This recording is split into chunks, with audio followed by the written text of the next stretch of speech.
예레미야 48장. 모압에 관해 이스라엘의 하나님 만군의 여호와께서 이렇게 말씀하셨다. 누보에 화가 있으리라. 그곳이 황폐해졌다. 기럇아임이 수치를 당해 사로잡히고 미스갑이 수치를 당하고 파괴됐다. 모압이 더 이상 칭찬받지 않을 것이다. 헤스본에서 사람들이 모압을 몰락시키는 모를 꾸밀 것이다. 가라, 저 민족을 끝내버리자. 만면아, 너 또한 멸망하게 될 것이다. 칼이 너를 뒤쫓아갈 것이다. 호로나임에서 들리는 부르짖는 소리, 큰 파괴와 파괴의 소리를 들으라. 모압이 파괴돼 그 어린아이들이 부르짖을 것이다. 루이스로 올라가는 길에서 비참하게 울면서 그들이 올라가고 있다. 호로나임으로 내려가는 길에서 파괴로 인한 괴로운 부르짖음이 들린다. 도망가라. 내 목숨을 위해 도망가라. 광야의 덤불처럼 되라. 내 업적과 재산을 내가 의지하니 너 또한 포로가 될 것이고 그모스가 그의 제사장들과 관료들과 함께 포로로 끌려갈 것이다. 파괴자가 모든 성읍으로 오고 있으니 어느 성읍도 피하지 못할 것이다. 여호와가 말한 대로 골짜기가 폐허가 되고 평원이 황폐하게 될 것이다. 모압의 날개를 달아주어 날아서 떠나가게 하라. 그의 성읍들이 황폐하게 돼 그곳에 아무도 살지 않게 될 것이다. 여호와의 일을 게을리하는 사람은 저주를 받을 것이다. 칼을 갖고도 피를 흘리지 않는 사람은 저주를 받을 것이다. 모압이 어릴 적부터 평안을 누렸고 포로로 끌려간 적이 없었다. 잘 가라앉은 찌꺼기 위에 포도주처럼 이 술통에서 저 술통으로 옮겨 부어지지 않았다. 그러므로 그 맛이 그대로고 그 양이 변하지 않았다. 여호와의 말이다. 보라, 내가 그를 부어버릴 사람을 그에게 보내 그릇들을 비우고 그의 병들을 깨뜨릴 것이다. 이스라엘의 집이 그들이 신뢰하던 베델 때문에 수치를 당했던 것처럼 모압이 그 모습 때문에 수치를 당할 것이다. 우리는 용사들이다. 전쟁의 군사들이다라고 너희가 어떻게 말할 수 있는가? 모압이 폐허가 되고 그 성읍들이 침략당하고 가장 뛰어난 젊은이들이 살해당해 쓰러질 것이다. 만군의 여호와가 왕으로 하는 말이다. 모압의 재앙이 가까이에 있다. 그의 재난이 신속히 올 것이다. 그의 주변에 사는 모든 사람들아, 그의 명성을 아는 모든 사람들아, 그를 위해 애곡하라. 어떻게 그 강력한 지팡이가, 어떻게 그 영광스러운 막대기가 깨졌는가? 디본의 딸에 사는 사람아, 내 영광에서 내려와 메마른 땅바닥에 앉아라.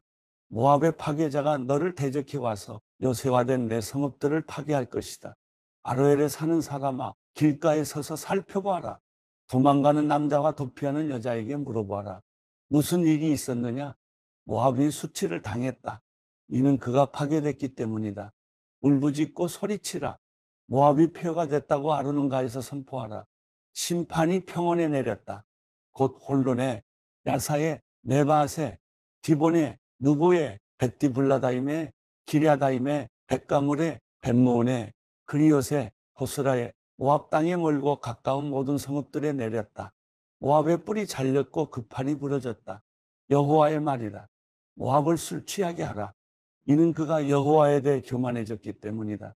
모압이 자기가 토한 것에서 뒹굴 것이니 그가 조롱거리가 될 것이다. 이스라엘이 너희에게 조롱거리가 아니었느냐? 그가 도둑들 가운데서 잡히지 않았느냐?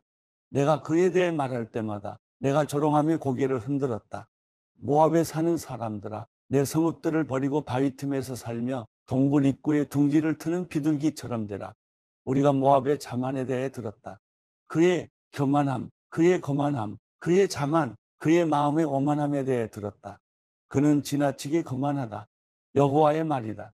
내가 그의 거만함을 안다. 그것은 헛된 것이다. 그의 자랑은 아무것도 성취하지 못한다. 그러므로 내가 모압을 두고 울부짖을 것이다. 모압의 모든 사람들을 두고 소리칠 것이다. 내가 기레레스 사람들을 위해 애곡할 것이다. 신마의 포도나무야, 야셀을 위해 우는 것보다 내가 너를 위해 울고 있다. 내 가지들이 바다를 넘어 지나가 야셀 바다까지 도달했으나 파괴자가 내 여름 열매와 내 포도송이 위에 떨어졌다. 기쁨과 즐거움이 과수원과 모압 땅에서 사라졌다. 내가 포도주 틀에서 포도주를 그치게 했으니 기쁨의 소리를 지르며 포도주 틀을 밟을 사람이 없을 것이다. 외치는 소리가 있더라도 기쁨의 소리가 아니다.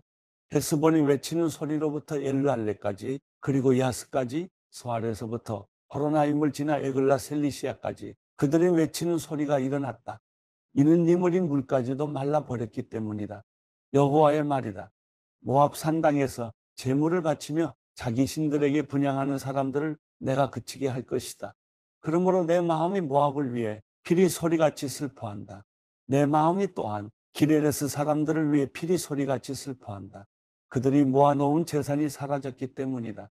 모든 머리가 깎이고 모든 수염이 잘리고 모든 손에 상처가 나고 허리에는 굵은 베옷을 걸치고 있다. 모압의 모든 지붕 위에 그리고 그의 모든 광장에 애곡하는 소리만 있다. 이는 아무도 원하지 않는 그릇처럼 내가 모압을 깨뜨렸기 때문이다. 여호와의 말이다. 모압이 어떻게 파괴됐는가?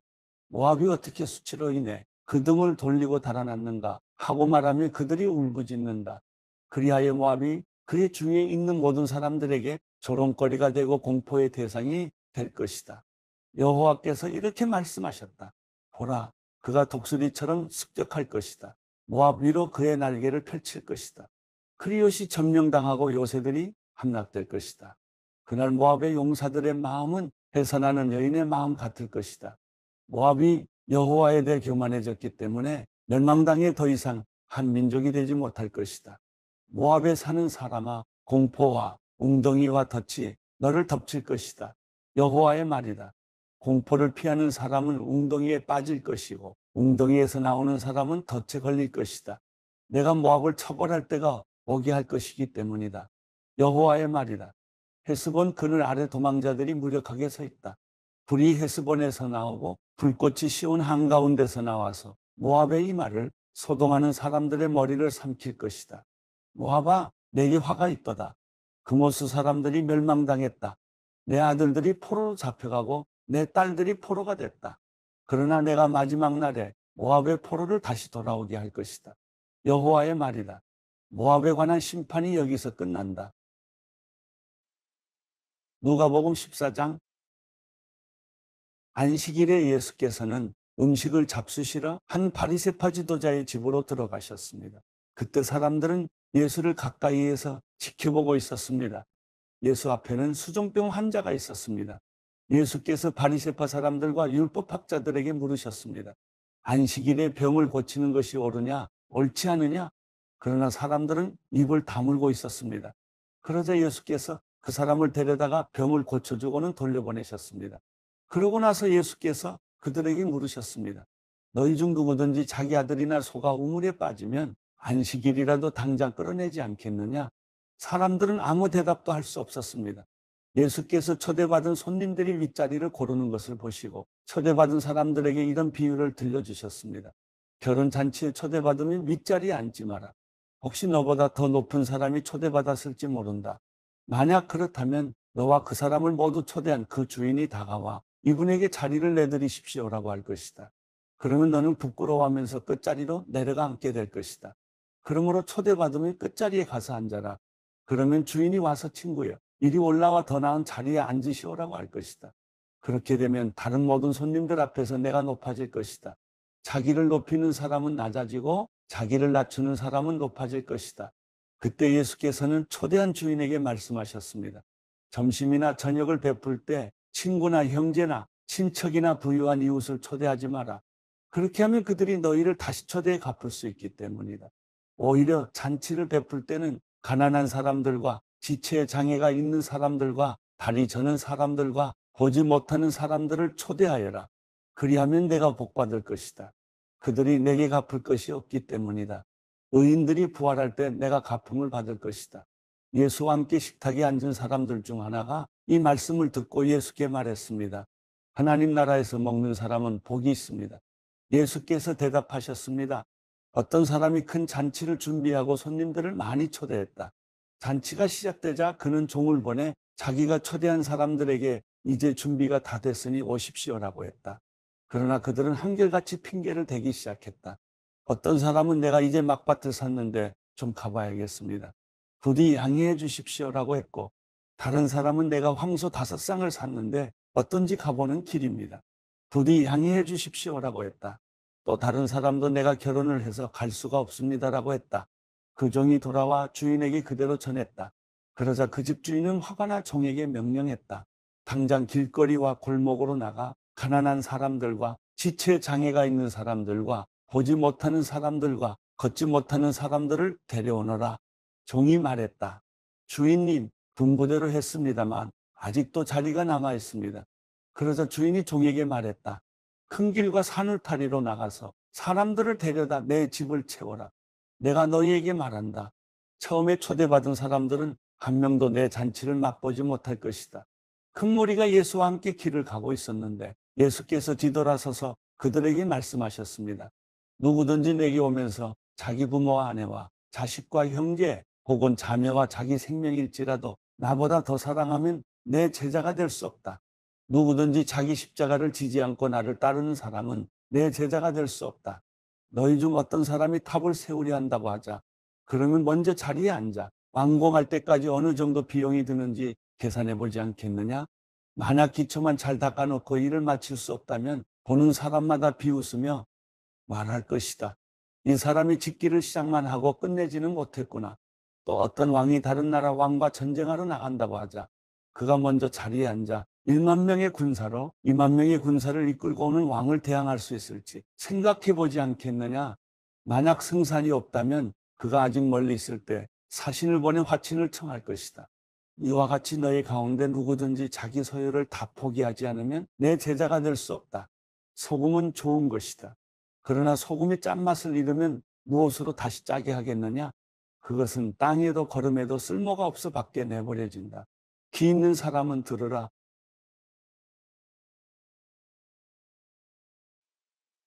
누가복음 15장. 세리들과 죄인들이 모두 예수의 말씀을 듣기 위해 모여들었습니다. 그러자 바리새파 사람들과 율법 학자들이 크게 웅성거리기 시작했습니다. 이 사람이 죄인들을 맞아들여 그들과 함께 음식을 먹는다. 그러자 예수께서 그들에게 이런 비유를 들려주셨습니다. 너희 중 누가 100마리의 양을 가지고 있었는데 그중 한 마리를 잃어버렸다고 하자. 그러면 99마리의 양을 들판에 두고 그 잃어버린 양 한 마리를 찾을 때까지 찾아다니지 않겠느냐? 그리고 양을 찾게 되면 기뻐하며 양을 어깨에 메고 집에 와서 친구들과 이웃을 불러 모아 나와 함께 기뻐해 주십시오. 잃어버린 내 양을 찾았습니다라고 할 것이다. 내가 너희에게 말한다. 이와 같이 하늘에서는 회개할 필요 없는 의인 99명보다 회개하는 죄인 1명을 두고 더 기뻐할 것이다. 어떤 여자가 10개의 드라크마 동전을 가지고 있다가 그중 하나를 잃어버렸다고 하자. 여인이 등불을 켜고 집안을 쓸며 동전을 찾을 때까지 샅샅이 뒤지지 않겠느냐? 그리고 동전을 찾게 되면 친구들과 이웃을 불러 모아 나와 함께 기뻐해 주십시오. 내가 잃어버린 동전을 찾았습니다라고 할 것이다. 내가 너희에게 말한다. 이와 같이 회개하는 죄인 한 사람을 두고 하나님의 천사들이 기뻐할 것이다. 예수께서 말씀하셨습니다. 어떤 사람에게 두 아들이 있었다. 작은 아들이 아버지에게 말했다. 아버지, 재산 중에서 제가 받을 몫을 주십시오. 그래서 아버지는 두 아들에게 살림을 나눠주었다. 며칠 뒤 작은 아들은 자기가 가진 것을 모두 챙겨서 멀리 다른 나라로 떠났다. 그러고는 거기서 방탕하게 살면서 그 재산을 낭비했다. 그가 모든 것을 탕진했을 때 그 나라 전역에 심한 흉년이 들어 형편이 어려워지기 시작했다. 그래서 그는 그 나라 사람에게 일자리를 얻었는데 그 사람은 그를 들판 후 4번의 돼지를 치게 했다. 그는 돼지가 먹는 지옥나무 열매로라도 배를 채우고 싶었지만 그것마저 주는 사람이 없었다. 그제야 제정신이 들어서 말했다. 내 아버지 집에는 양식이 풍부해서 일꾼들이 먹고도 남는데 나는 여기서 굶어 죽는구나. 내가 일어나 아버지에게 돌아가 말해야겠다. 아버지, 제가 하늘과 아버지께 죄를 지었습니다. 저는 더 이상 아버지의 아들이라 불릴 자격이 없으니 그저 하나의 일꾼으로나 삼아 주십시오. 그러고서 아들은 일어나 아버지에게로 갔다. 아들이 아직 멀리 있는데 그 아버지는 아들을 보고 불쌍히 여겨 아들에게 달려가 그의 목을 껴안고 입을 맞췄다. 아들이 아버지에게 말했다. 아버지, 제가 하늘과 아버지께 죄를 지었습니다. 이제 아들이라고 불릴 자격도 없습니다. 그러나 아버지는 종들에게 말했다. 어서 가장 좋은 옷을 가져와 이 아이에게 입혀라. 손가락에 반지를 끼우고 발에 신을 신겨라. 살찐 송아지를 끌어다 잡아라. 잔치를 벌이고 즐기자. 내 아들이 죽었다가 다시 살아났다. 이 아들을 잃었다가 이제 찾았다. 이렇게 그들은 잔치를 벌이기 시작했다. 그런데 큰아들은 들에 나가 있었다. 그가 집 가까이에 이르렀을 때 음악과 춤추는 소리가 들렸다. 그래서 하인 하나를 불러 무슨 일인지 물어보았다. 하인이 대답했다. 동생이 왔습니다. 동생이 건강하게 무사히 돌아와서 주인 어른께서 살찐 송아지를 잡으셨습니다. 큰아들은 화가 나서 들어가려 하지 않았다. 그러자 아버지가 나와 그를 달랬다. 그러자 큰아들이 아버지에게 이렇게 말했다. 보십시오. 저는 여러 해 동안 아버지를 위해 종노릇하고 무슨 말씀이든 어긴 적이 없습니다. 그런데 제게는 친구들과 함께 즐기라며 염소 새끼 한 마리도 주시지 않았습니다. 그런데 장녀와 함께 아버지의 재산을 탕진한 아들이 집에 돌아오니까 아버지는 그를 위해 살찐 송아지를 잡으셨습니다. 아버지가 말했다. 얘야, 너는 항상 나와 함께 있지 않느냐? 또 내가 가진 모든 것이 다 내 것이다. 그러나 내 동생은 죽었다가 다시 살아났고 내가 그를 잃었다가 찾았으니 우리가 잔치를 벌이며 기뻐하는 것이 당연하다.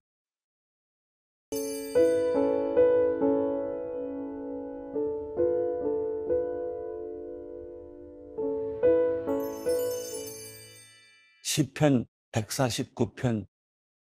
여호와를 찬양하라. 새 노래로 여호와께 노래하며 성도들의 집회에서 그분을 찬양하라. 이스라엘은 자기를 만드신 분을 즐거워하며 시온의 자녀들은 그 왕을 기뻐하라. 춤을 추며 그분의 이름을 찬양하고 탬버린과 앞으로 그분께 찬양하라. 여호와께서 그 백성들을 기뻐하시니 그분은 겸손한 사람들에게 구원의 관을 씌우실 것이다. 성도들은 이 영예를 즐거워하고 그들의 잠자리에서 큰 소리로 노래하라. 그들의 입에 하나님을 향한 찬양이 있게 하고 그들의 손에는 양날선 칼이 있어 이방 민족들 위해 복수의 일격을 가하고 그 백성에게 벌을 내리며 그들의 왕들을 사슬로 묶고 그들의 귀족들에게 쇠고랑을 채우며 그들을 위해 기록된 형벌을 시행하게 하라. 이것이 그의 모든 성도들의 영광이다. 너희는 여호와를 찬양하라.